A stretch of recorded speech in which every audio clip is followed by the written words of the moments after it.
Hello, everyone in the Artfully Connected Facebook group. I'm still getting used to the name. I'm Cindy Harrison, your host, admin of this wonderful, fantastic group of ours that you have made possible. It's all because of you guys. And tonight I have with me Miss Louise Jackson. And she's going to tell us all about her artful journey. Hi, Louise, and thank you for joining me tonight. Hi, Cindy. Thanks for having me. You're welcome. So I'm going to just ask you a few really easy peasy questions, I hope. And anyone who is joining us tonight, please feel free to post your questions in the comment section, and I will try to ask them for you. And if I don't, Louise will be glad to go back in the newsfeed after and read your comments and answer them that way. So if I miss anybody, I'm sorry, but she'll go and answer your questions after. So the first one, real easy. Tell us where you're from. Originally, I'm from Michigan. And then how you moved and Moved to Cleveland and to Dayton and to Louisville and to Florida. And now we're back in Dayton, Ohio. oh wow. So We've moved around. you did some traveling there. We did. Was that for your husband's work or? Some was, and we moved to Florida when he retired for about 5 years and enjoyed it there, but we had allergies, so we were kind of forced to come back to Ohio, which isn't a whole lot better, but it's a little better. I usually hear people go south because of allergies, not north. Well, we were allergic to mold both badly, and even the allergist said, "Why are you here?" So had to move back. Well, but it's okay. Our children are here, so it's great. We love being here. Oh, awesome. That's wonderful. I'm going to go back in time a little bit. Okay. Did you come from an artistic family? I mean, are you a line of artistic? No, not at all. My most creative person in my family was Mom, and she was a hairdresser. So nobody painted or did any art really that I know of. Wow. Did so how did that develop? Like, when did you first learn you had artistic ability? And I don't know that I ever had any, Cindy. I just always wanted to do it. I had the desire to do it. And I wasn't naturally gifted with anything, except maybe I had a pretty good color sense. But I couldn't draw, I couldn't paint. I just started below square one. And I have seen my students experience the same thing. If they are motivated with the desire to paint or become an artist, they have this stick-to-itiveness, and they do. It's amazing. That's wonderful. Yeah, that is a nice feeling when you see that evolve in people too. So sure. That's really nice. What so how old were you when you started painting? I was actually, it was in 1968, so I was in my 20s. I remember because my youngest daughter was a baby then, and we had 4 children, so I can kind of pinpoint it by their ages, not mine. So is it like because you were a stay-at-home mom and you needed something to do? Yep, or exactly. I just wanted to go out in the evening and do something that I always, thought I wanted to do. And I took some watercolor classes and I enjoyed them thoroughly. But I want to tell you, to encourage your students, I was so bad that at the end of our 10 weeks of classes, they had a watercolor show, and I won the most improved because I was so bad at the beginning. So there's, I don't give up on anybody. Whenever my students complain about not being able to do something, I know they can eventually. That's the fact that you won a ribbon. That is great. Well, I think they made it up just for me. So And look at you now, right? I mean, I went into oils after that because I moved from Cleveland and couldn't find an oil teacher. So I went into a decorative painting shop, and the lady said she would teach me how to paint and explain why I was doing things. And I thought, okay, I'll switch. So I was in oils for quite a few years before I returned to watercolor. oh, very Yeah. interesting. Yeah. So that's kind of like a little different, it's a different medium because it handles differently and everything, right? I mean, it's Exactly.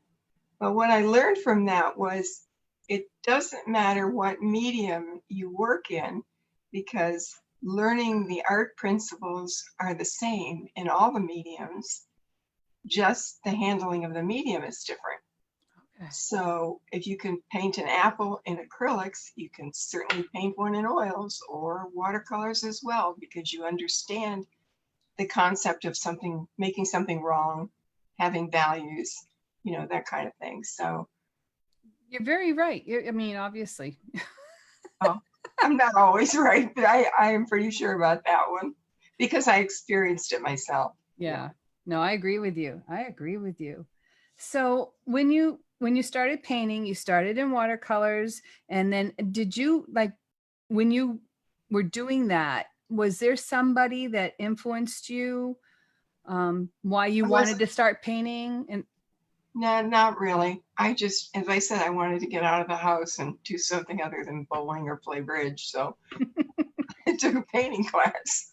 so what, I mean, because I know when I started painting, there was like one person that I would collect her books or something like Uh, that, and I'd want uh, to strive, like she was my goal that I yeah, was yeah. working towards. Was there an artist in your lifetime that had that kind of impact on you, that's who you strive to Well, be there like? were many because of the decorative painting field.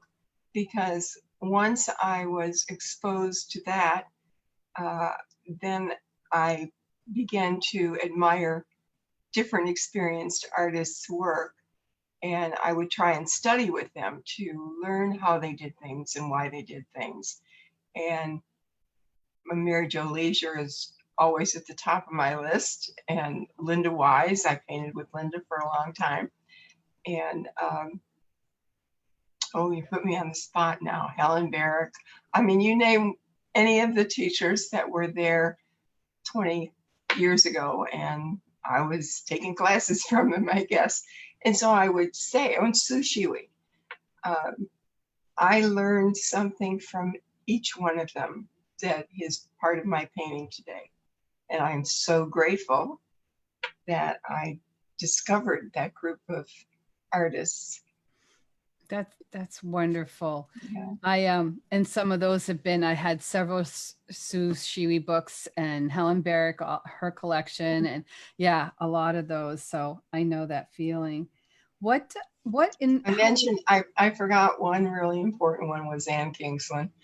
See, I knew I'd leave somebody out, and there's others too. Yeah, beautiful painters. Yeah. Her and her daughter, beautiful painters. Yeah. So when did you start teaching? How many, like how long passed that you were painting that you finally got enough confidence up to start teaching? I started teaching decorative painting uh, fairly shortly after I started taking classes. I think I was like at the intermediate level. But the reason I started so soon was I was teaching craft classes in my home. I had a studio where people would come and take craft classes. And once they saw what I was doing on in decorative painting, they started responding and asking if I would teach them. So I really started teaching way sooner than I probably should have. But, I just pulled them along with me. I was one step ahead. That's That that's so was yeah. quite a while. I don't think things happen just by happenstance. You were meant to do that, so that what pushed you in there. Yeah, I love teaching and seeing everybody else learn. So was there a certain artist that inspired you to go into teaching, or is that just like you just had that pull? No, I was teaching craft classes to children at our clubhouse and then at my home. And it just kind of evolved, I guess is the word. Cool. So were you teaching your original designs already? Were you a No. designer, or is that so? When did you become a designer? Hmm. Quite a few years later, I guess, because I worked out of everybody's books, instructional books, for a very long time. And I guess I started designing my own when I was invited to teach at a convention. At Actually, it was at the I'm not sure if it was at the convention, the Heart of Ohio, or national. It might have been a national convention, and I passed my certification the the year before, and so I was invited to submit, and I did a big 16 by 20 with ink tulips, I remember, and taught it as a 3-hour class on a canvas at National, and was very excited about that. And then I taught at almost all the conventions, not everyone, but almost all of them. And that's when you were decided to be the designer and Yeah, continue to yeah. design. I didn't want to teach something that wasn't my original, so I kind of started doing mostly my originals after that. Sweet. So not, I'm going to ask the question, but not that I don't already know the answer. And I'm sure that other people can guess what the answer is also. Okay. But what is your favorite subject matter? Yeah, flowers, obviously. Flowers and people, I think. Do you have a favorite flower? You know, I love to paint roses, but I love to smell lilacs. So I kind of paint those too. I love the azaleas right behind you. Oh, yes. Thank Those you. are beautiful too. Yeah. Cool. So, okay. So then how is it? I, for myself, wherever I am, if there's flowers, I have my phone ready to take pictures all the Yeah. time. Is that how, what inspires you? Do you see that everywhere and you just keep taking them because you know one day you want to paint them? Is that how you come up with your design? Yes. And it's funny because when I was teaching a seminar in Italy, and everybody was wondering why I kept looking down at the ground, because there were obviously no big flowers, but I was seeing these tiny little wildflowers down there, and I was fascinated because they were all different. And so I did take my camera out and started photographing them just because they were interesting, you know. But I kind of see flowers every place, even places other people don't. Because you're attuned to them, right? I mean, Yeah, yeah, you're just attuned to them. yeah. So then another hard question that we all can't probably already know the answer to, but I'm going to ask it anyways. Okay. What is your favorite medium? You know, that really is difficult because I love all of them that I've worked in. I really do. And if you told me I could only have one, I would probably pick watercolors. But then some days I want to do oils. So, you know, it's a hard decision. And if I couldn't do watercolors, I can do it in acrylics. So so you're kind of you a little bit of everything for everybody, right? Yeah, and What I've done pastels, and I like colored pencils, but they don't cover enough space for me. They're beautifully realistic, and I appreciate that about them, but I like to have a bigger brush or, you know, instrument to use, I guess, than a pencil point. so the manufacturer should come up with a big pencil lead, right? Cover more space So faster. that's why I like pastels, because they're larger. Yeah. So what is your I'm just trying to think, when you design, Hmm. do you do you see a design in a certain medium? Like, do you look at a flower and say, I see this as a watercolor, or I see this as an oil, or I mean, No, no. no. I do maybe the background.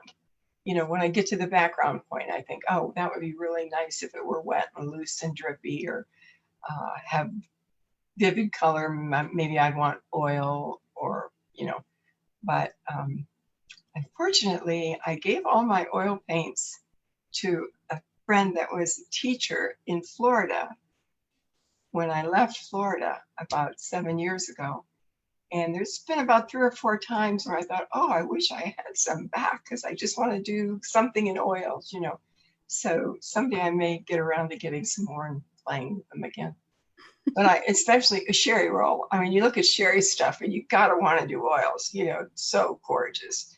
Yeah. And yeah, I have really fine artists that have inspired me, but I also have so many people in the decorative world that really still inspire me. There's a lot out there. Yeah. And Yeah. and you got to keep getting inspired, right? I mean, yeah. Well, you see somebody's take on something and you think, oh my gosh, I could do that, something similar to that. Not that you're copying theirs, but it just gives you ideas. And you get ideas from weird places, because I was walking through Macy's one year and they had a statue of a Santa Claus that had all of this fruit around his head in a wreath. And I went home and I started doing these Wenceslas Santa Clauses, just because I never thought of it before. But that gives you an idea. Sometimes it's something just really off the wall that does. That's magic. That is. Just magic. You never run out of ideas, that's for sure. No, no, no. There's someone tonight is asking, which medium of these days do you prefer, watercolor, acrylics, or oils? And I'm like saying, which is the most favorite or favorite to teach? Do you have a preference when you design to teach which medium you want to use? I think watercolor, or using acrylics as watercolor, is I like it because it's cleaner. I don't wear my colors as much as if I do oils. I had every piece of clothing I had used to have oil paint on it someplace. And I love doing it, but I don't teach it anymore. I just teach watercolors or acrylics. We have someone say here that she wishes you were back down in Florida again. That's Nancy. Well, I don't know. It's 100 degrees here in Ohio today, so probably about the same there.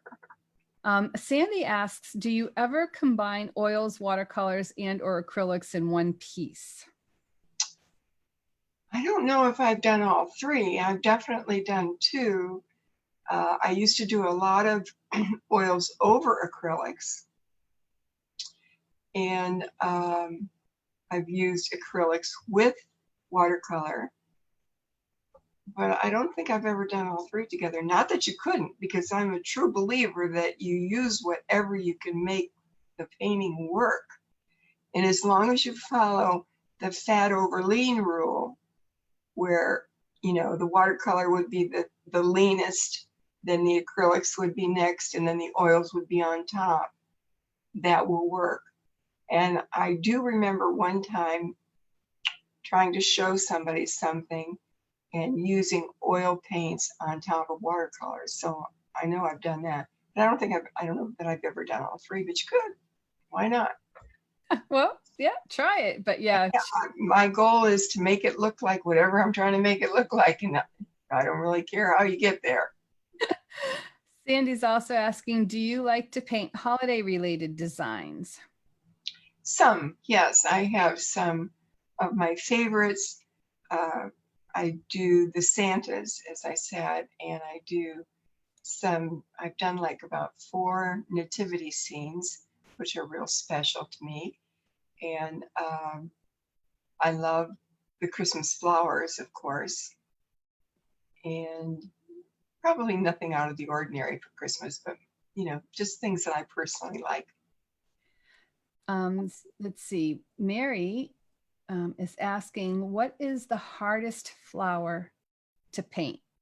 Like, what would be your personal opinion on what you found the hardest flower was to paint? Was there one that was harder than others?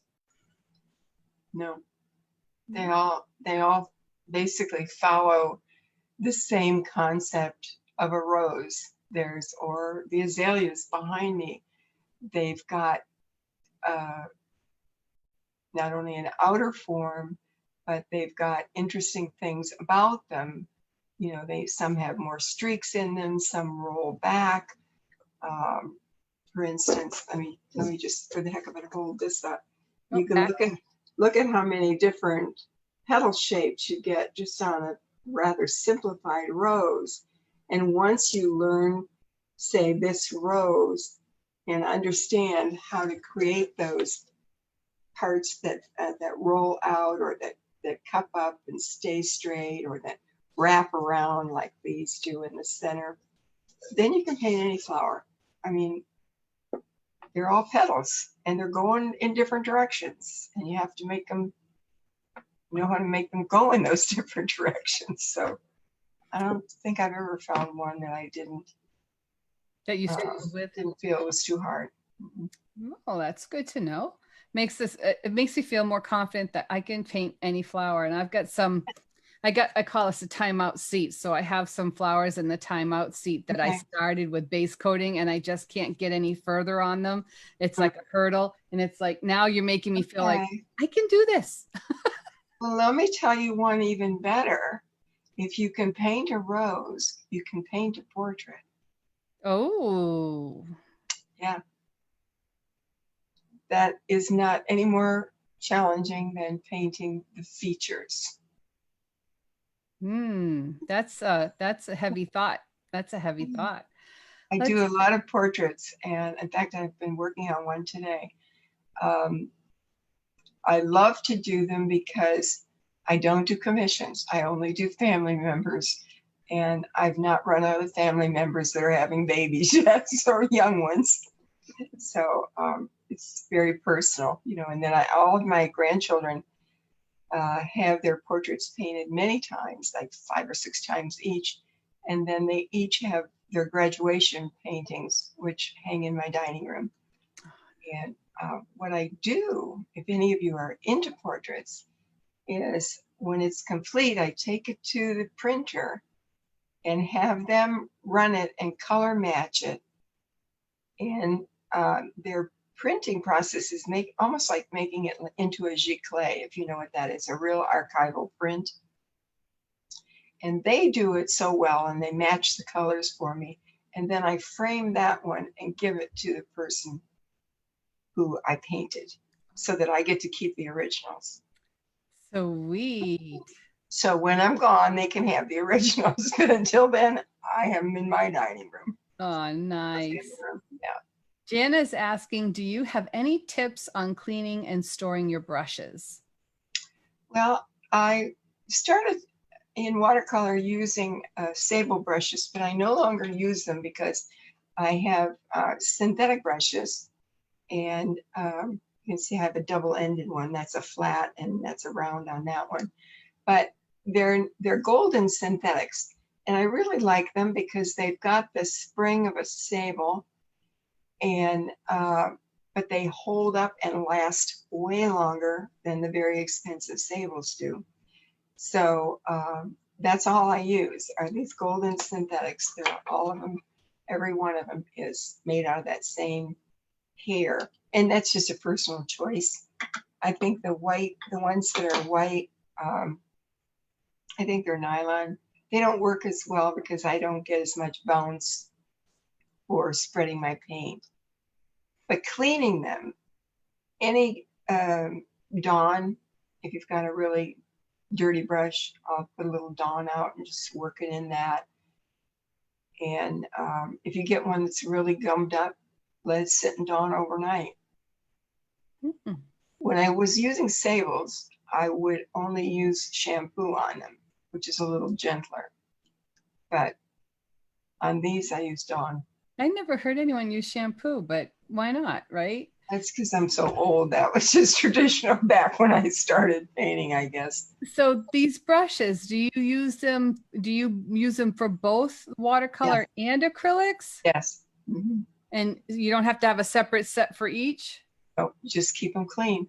Sweet. If you get soap up into the ferrule of your brush every time you do clean them, you can use them back and forth with no problem.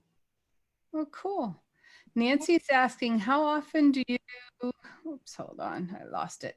How often do you teach online from your studio, and are your classes on a weekly basis, or how often?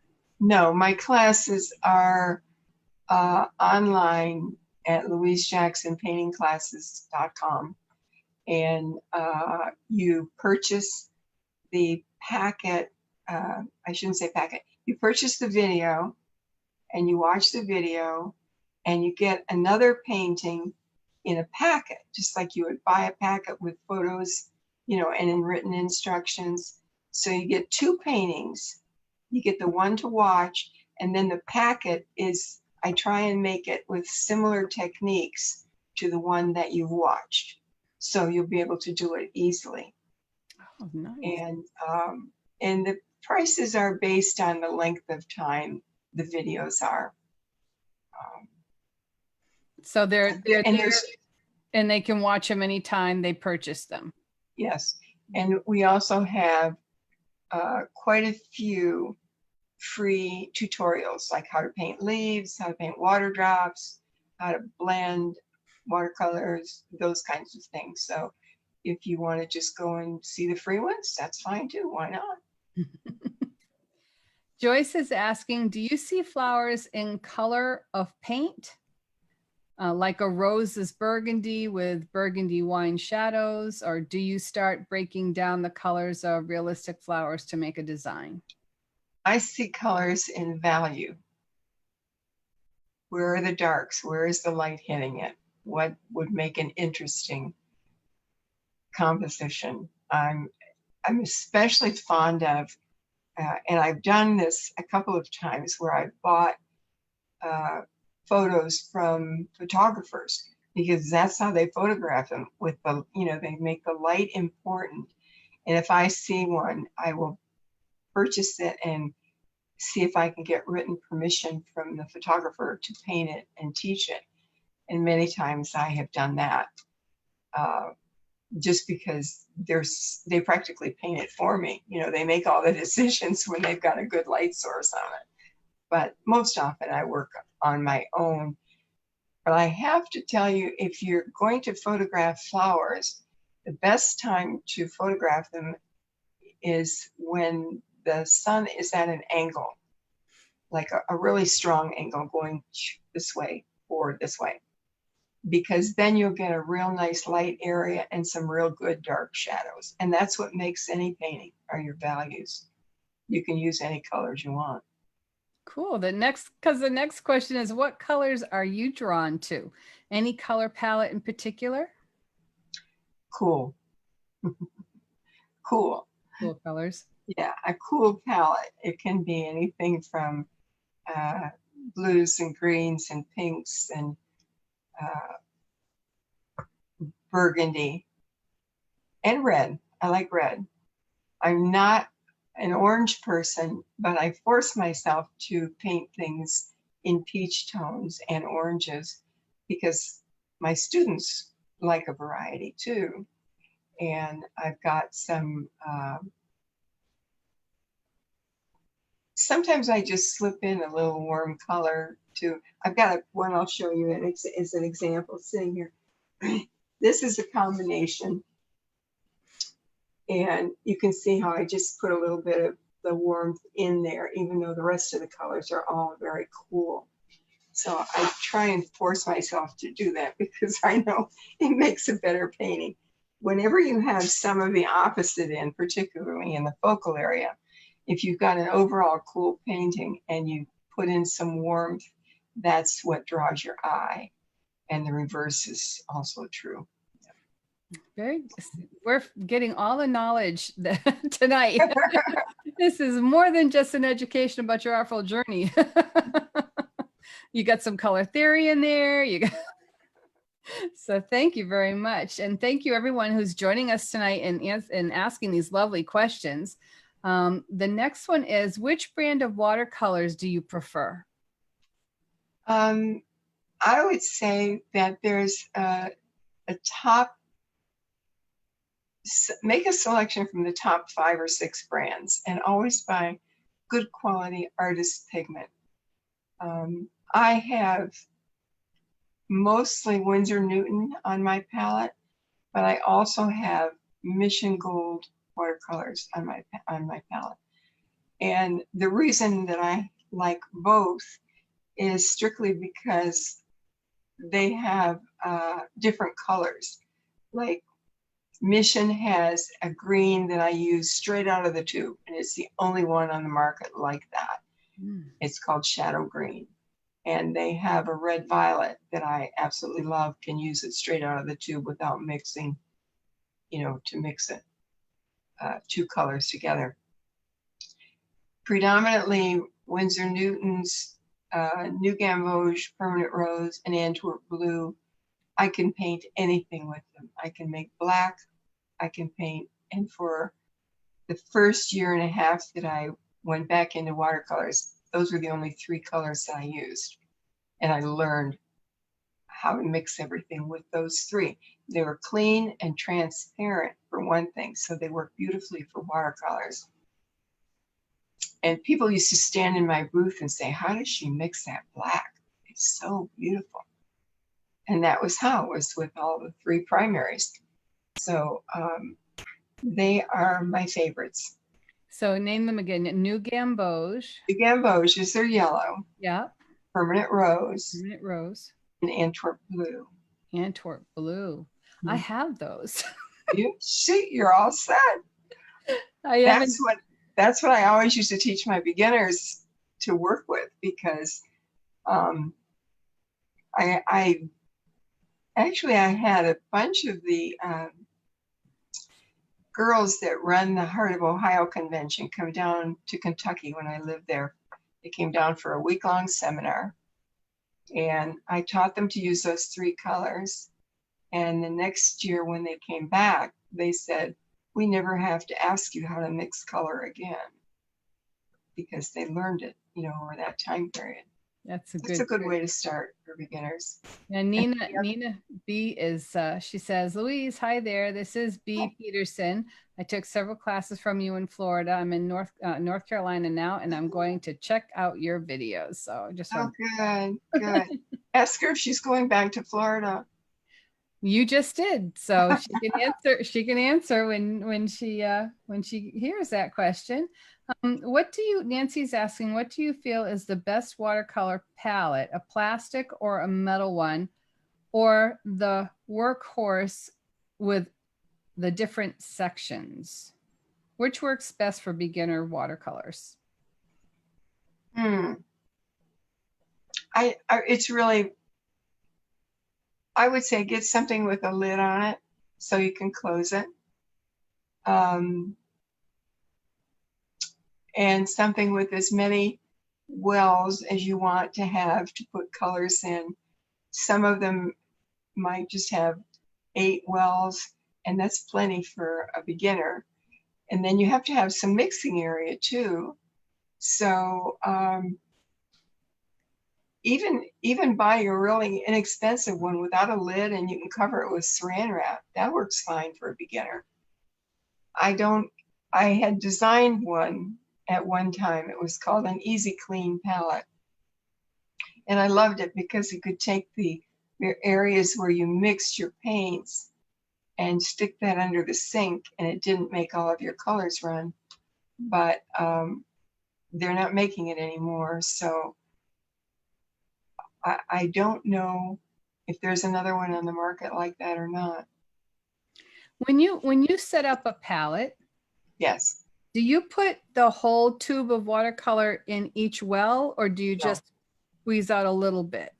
I might fill the well. You know what I'm saying? Squirt it so it's almost level, and that doesn't take a whole tube. Okay. And then if you liked painting really wet, each time you open your palette, you can spray it with water. I never do that because I always have enough water in my brush to pick up even dry paint. Mhm. So it depends on how you're working, you know, Okay. but just buy a palette that you like, that you think will work. They're all good. There you go. Many times when I do my videos online, because I'm kind of restricted for space when you've got a camera over you, I will use very inexpensive little, you know, Dollar Tree kind of things. Oh, cool. Everything works. When I first started painting, my students didn't want to buy palettes, so we took a piece of glass out of a picture frame, put duct tape around the edge, and put a white paper on the back of it. And that's what they used as their palette. Now, they didn't put out a bunch of paint because they knew they were going to want to clean it off, you know, so they just put out a small amount that way. But the price was right, you know. And it works for the beginners, that's for It sure. does, yeah. Yeah. So I have a question. What is your favorite technique? Do you have a specific technique that is like your favorite, you like to do more often than the others? Probably one of the things I do is I take my brush and dip it in water, and I don't have it water right here, but then I'll take and spread the brush out like this, so it's like a fan brush. Mhm. And when it's wet, it'll stay like this. And that's what I blend the edges of my color with. Oh, That's kind of different. that's cool. And then that also pulls like the streaks in. See this one? It'll pull like, it's hard to do backwards, Cindy. I don't know. But I know. if I put color out here, then I can pull it in here or here and just On the pull. petals of the rose. Yeah, Sweet. anything. Oh, so Nina said she's staying in North Carolina. Oh, okay. Well, good. Okay. And Nice place. Nancy's looking at a metal one by Mita, a metal, I guess, palette by Mita. So Need a Trumbull. Meeden, Meeden. Oh, M-E. Okay. I've never seen that. I'm not familiar with it. I use a Martin F. Weber palette. It's just one that has a lot of wells and good mixing spots, and close it up. It's got a lid. Go.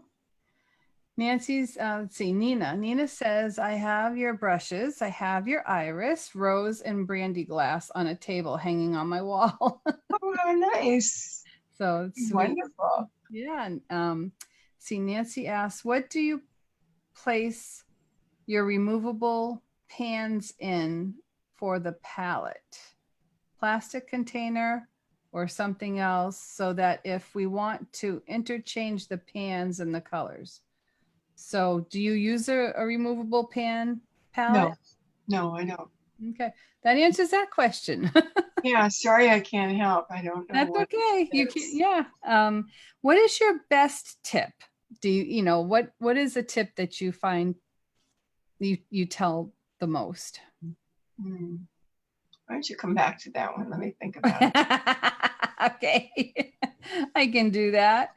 Okay, how about this one? Is there a medium, subject matter, or a technique that you would like to try? Something you haven't done yet that you one day would like to try? I can't think of anything I haven't tried. I really can't. It's yet to be discovered, I guess.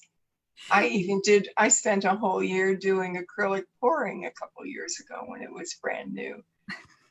I did the inks, you know, blowing inks and that kind of thing. So if there's a new medium out there, let me know. I will try it. You're the first one that says she's done it all. Well, no, I'm not saying that. I haven't seen it all. I'm sure there are some out there that I've missed. I did encaustics with the iron, you know, I like to try everything. Yeah, it's like, wow, cool. What is, so that's bringing me to what is the project that you're doing for Artful Webinars, which is one of the reasons we're here to show you. Yeah, show us the rose. Beautiful pink rose. And it's not difficult at all. And what I'm going to teach them to do is to identify which petals are the same. And we're going to paint all those petals the same way. Then we're going to go on to which 3 or 4 petals do something different, but they're the same. And then we'll take care of those. And once you start to break down the many petals you see in a rose, it becomes very easy to do it that way. So it can be accomplished by anyone, novices. Cool. And if they want to do it in acrylics as well, instead of watercolors, that's fine too. I've given you the conversion and the acrylic names, and you'll have that posted for them, right? Yep, it's in the PDF, right, that you sent? Mm-hmm. Yes, and they will also be able to see it, see the color swatches, and if they don't have exactly that particular color, then I suggest they just match it as close as they can to whatever they have. They don't need to go out and buy new paints. They can just, use whatever they have. Cool. Just come close, because it doesn't have to be identical. It's not going to hang next to mine, so who really cares if it matches exactly? As long as you get the concept of how to roll those petals, that's the main thing. So you mentioned earlier about going for certification, the Society of Decorative Painters certification program. Mm-hmm. So what drove you to want to submit to that certification program? After I went to the first convention and I saw the boards hanging, I was just motivated, and I thought, oh, I'd love to do that, and just the first time I entered, I passed. Now everybody's going, yeah, right, snotty, right? And I sort of tongue-in-cheek said, I think the master level will take me 10 years. It took 11. And some years I was doing 2 boards. So, yeah, it's a challenge, but I learned so much doing it. It pushes you. And every time I get my critique back and they would say, oh, your shadows are not right. And I go, okay, who's the shadow expert? And I'd get on a plane and go take a seminar from the shadow expert, But it told me what I needed to study. It told me what was missing out of my paintings. And so it was an educational program for me, very much so. So what medium did you do your boards in? I was oils then. But now they even have watercolors.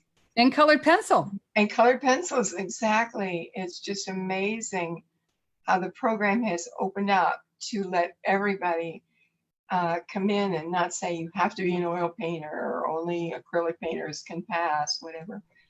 And I was very excited about the watercolor thing. In fact, I made it was asked for my opinion on a lot of things. So I was very pleased that they did that. And I know Marian Jackson was instrumental in helping them set up the colored pencil section of that. So it's just, we don't have anything. I don't know that there's a pastel category, but there might be. I don't know.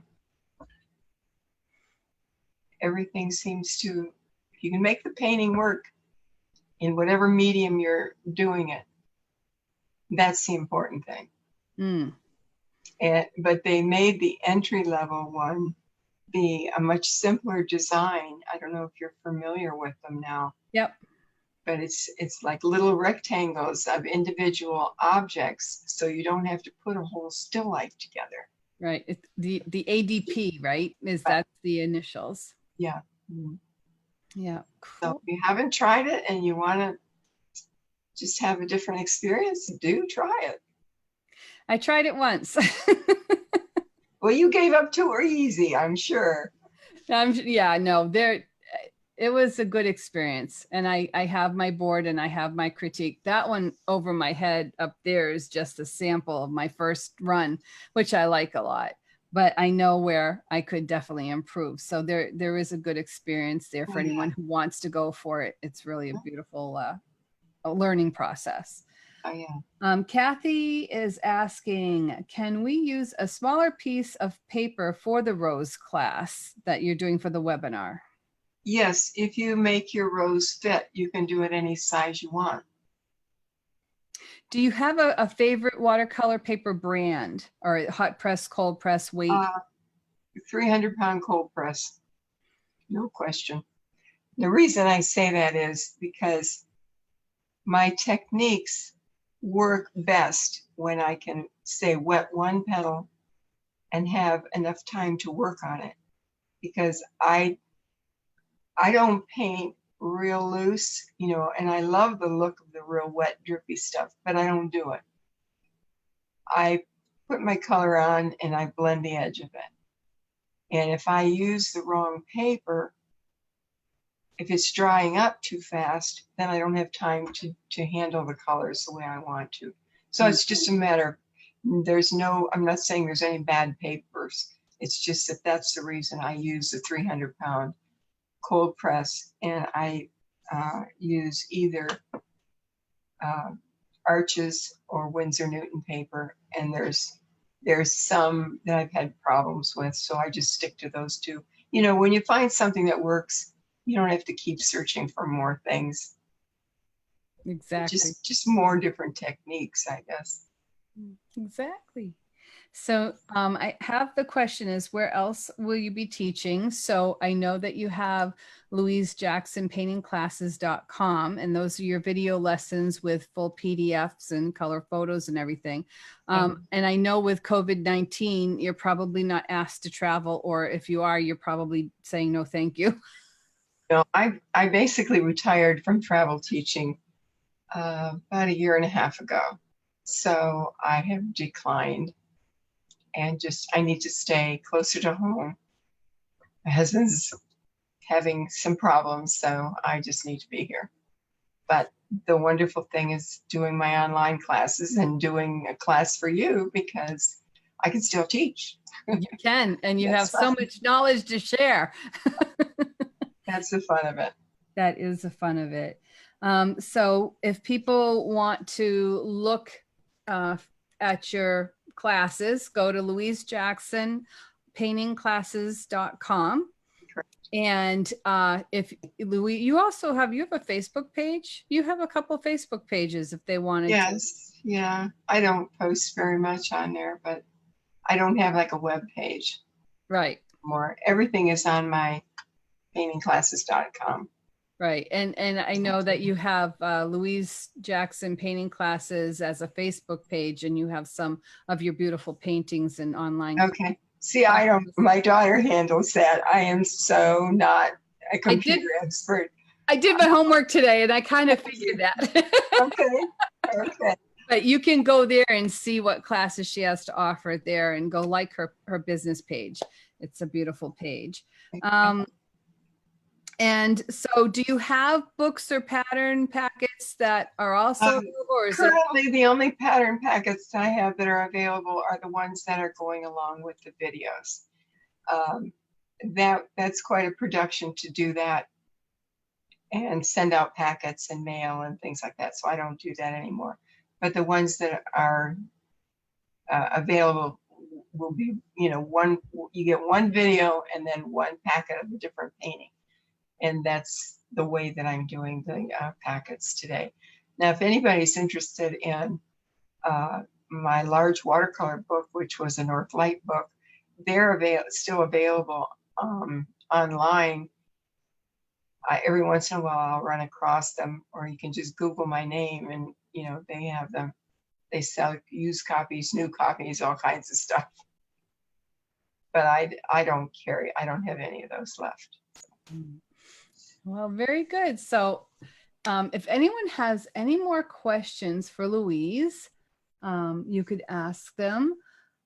And then let's see if I missed any.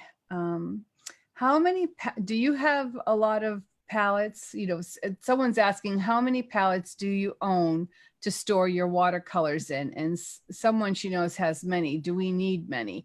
And no, you accumulate one at a time.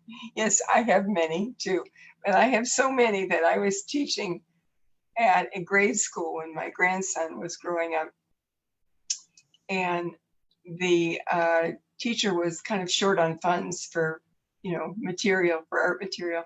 I think I gave him something like 19 palettes that had paint in them, and told him that he could keep them if he could get the kids to use up the paint and, clean them out and recycle them. But that was an excessive amount. Now I probably have about 6, but you don't need that many. You need one that works. And then if you buy one at a time, you'll be able to try different ones, because you'll say, oh, gee, I wish I had one that would do this. And then you'll know what to look for the next time. So do you like, pretty much you found a combination that you like, and that you tend to do most of your flowers in that combination? Yeah, I have, through experiments with different colors and different brands, I arrived at the ones that I use the most often. And even though I might have 25 or 30 colors on my palette, I don't use them all in one painting. I rarely use more than about 7 of them.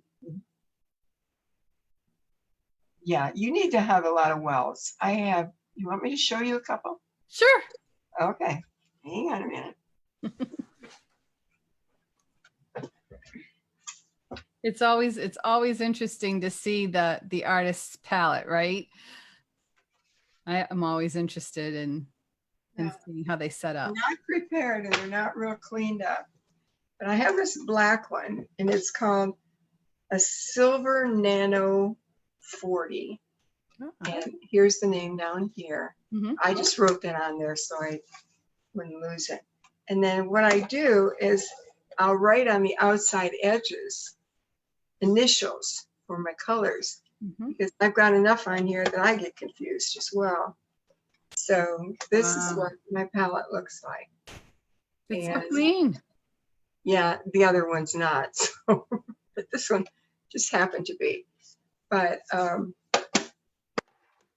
this one I was using today, so I'm sure I put it away. Messy. Yeah, I did.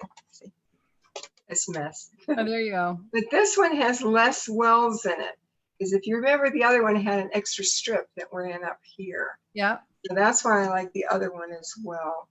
Now, this is a Martin F. Weber palette, and the name on it is My Jello, Mijello, and it's a person's last name. I don't know if you could see it or not. It's Martin F. Weber's company was sold to a company called Chart Pack, CHARTPAK, and they're available, I'm sure, in some stores. But then I've got these little cheapies. I'll show you these too.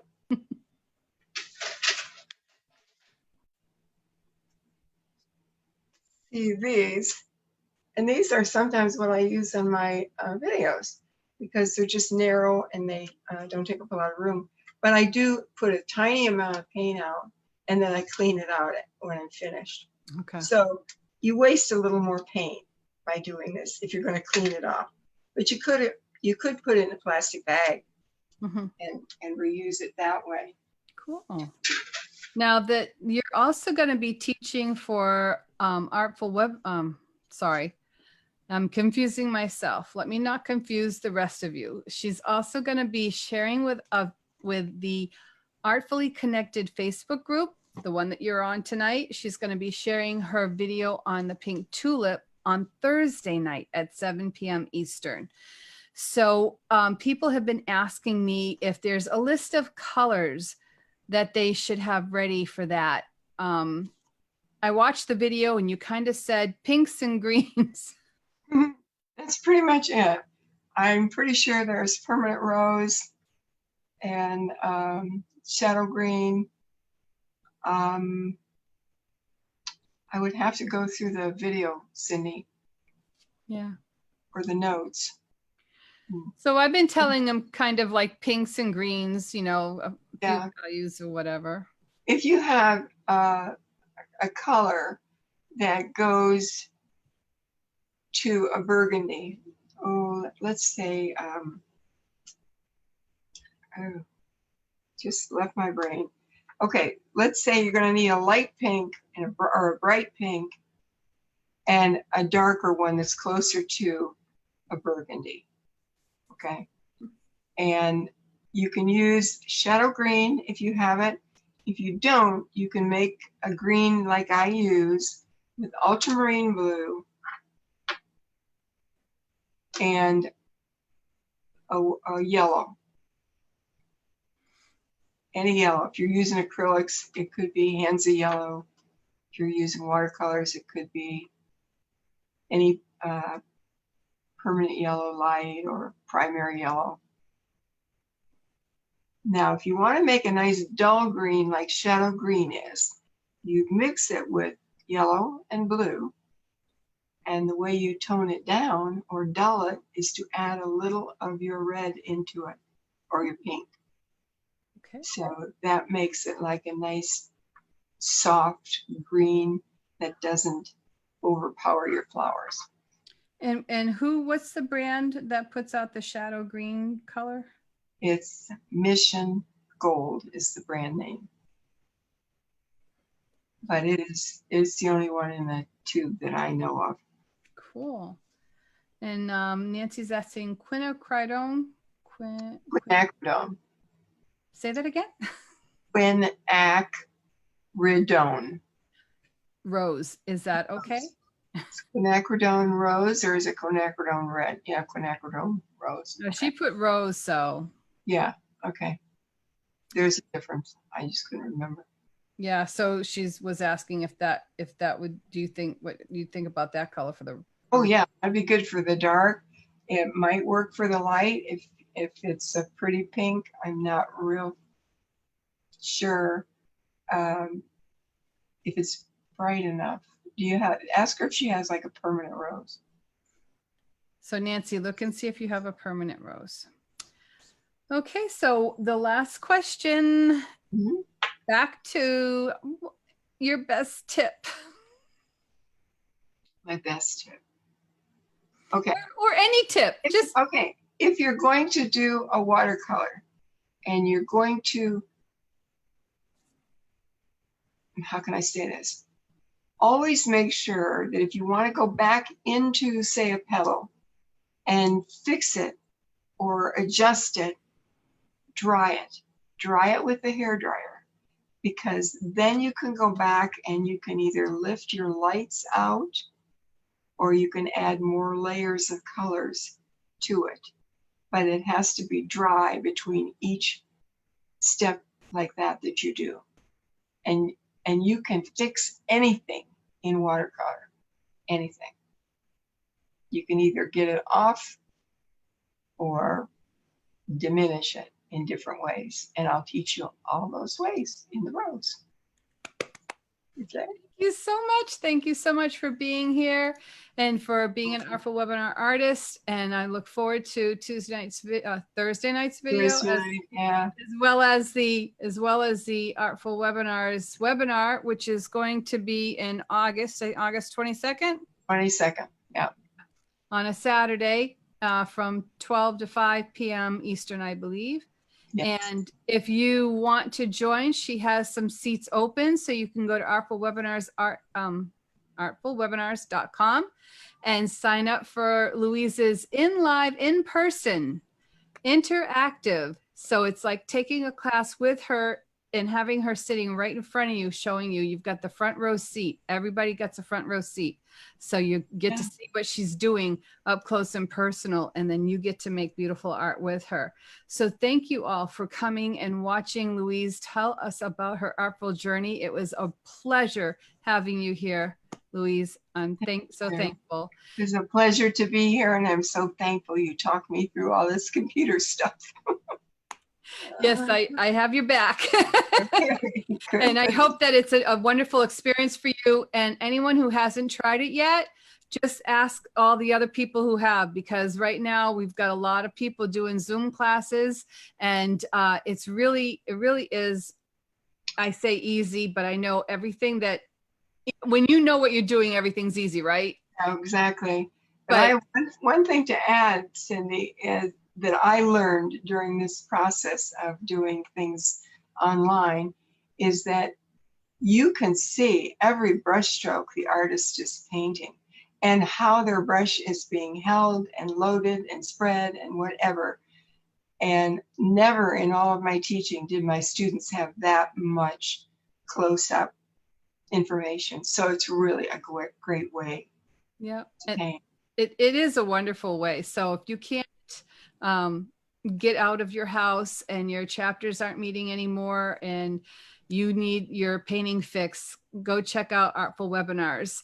So we have watercolors, we have acrylics, we have colored pencils, and we have oils. So, and I'm sure I'm missing a medium there somewhere.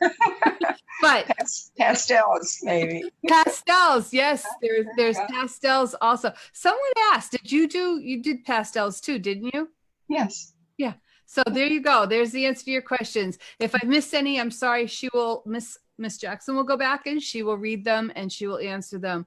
And so until next time for Meet the Artist, always remember to paint with heart, and we'll see you all soon. Thank you for watching.